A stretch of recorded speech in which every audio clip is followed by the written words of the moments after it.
If you could wish for one great innovation, what would you wish for? I would wish one. I would wish for the rules and the goals of the fashion sector to be changed. In what? To become ones that aren't solely based on economic growth and imperatives, and actually become focused on delivering well-being to people. And I think in a simple shift, that goal that everyone's striving to would be a different goal, and different processes would flow.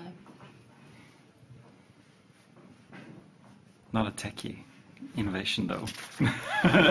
More a mindset. Is that what you want? No, yes, but it's so interesting because I tend to ask people what kind of innovation they're wishing for, and very often it becomes something technology.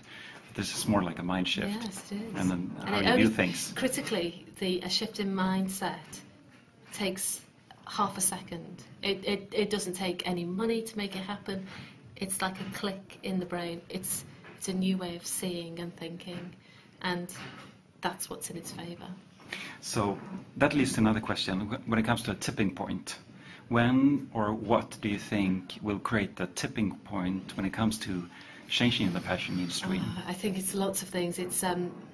It's people feeling empty with mindless, passive consumption. I think that's part of it. People feeling disenfranchised and disengaged from the whole fashion sector. It's not relevant to me what that is. It's going to be issues to do with water use, energy use, peak oil. These are going to all be squeezing and pressing the price of stuff. And at the same time, people are going to be confused about what's being produced. There's so many levels of problem within fashion, and yet it has so much promise and opportunity to change. It's such a great communicator. People get it, people have an opinion. It's a fantastic way to communicate sustainability ideas.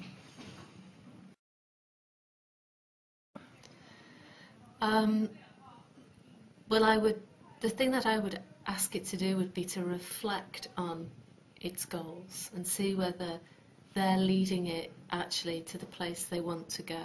Because a lot of things happen where you end up having goals or rules that actually don't take you to the direction that you want to be.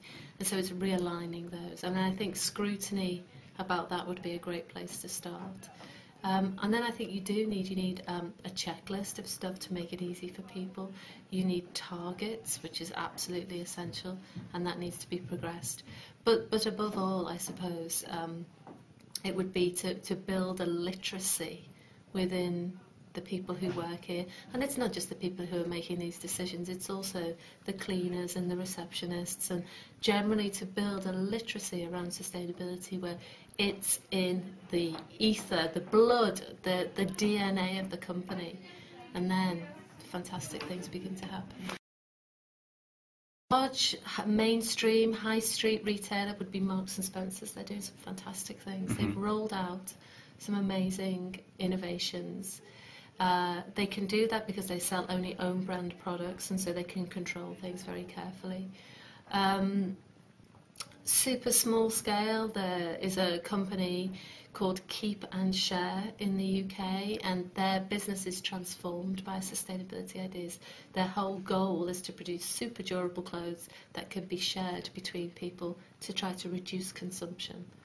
And then there's another fantastic young startup in the north of England, which is called Anti-Form, and it's based entirely on co-design, designing with people rather than designing for them. And the people there come and they engage in the process and they leave with a garment that they created, they designed, they created, and they will wear. So there's a real sort of breadth and depth to what's going on, and I think it's a real source of hope.